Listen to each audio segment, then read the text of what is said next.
Already কিছু নেমেছে যে আমরা সাম্প্রতিককালে আওয়ামী লীগের দপ্তর সম্পাদক এবং বিপ্লব বড়ুয়া, যিনি শেখ হাসিনার বিশেষ সহকারী ছিলেন প্রধানমন্ত্রী থাকা অবস্থায়, তার একটি সাক্ষাৎকার আমরা দেখেছি নবনীতা চৌধুরীর সাথে।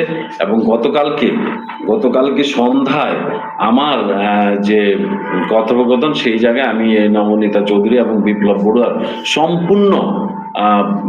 সম্পূর্ণ এই যে আলাপটি আমি আমার অনুষ্ঠানে দিয়েছি। আপনারা ইচ্ছা করলে কল করে মাত্র আমার এখান থেকে একটি নিচে গেলে আপনি দেখবেন যে সেই জায়গা, এবং সেইটা যদি শোনেন আপনি বুঝবেন যে কিভাবে আমাদের মানে তারা কিভাবে কি ঘটিয়েছিল এবং কিভাবে এই এই জুলাই আন্দোলনটি তারা রূপ দিয়েছিল, কিভাবে সাধারণ মানুষকে নামানো হয়েছিল, কিভাবে এতগুলা মানুষ হত্যা করা হয়, সম্পূর্ণ ওই জায়গায় বর্ণনা আছে। আপনারা যদি ওইগুলো শোনেন হয়তো দেখবেন।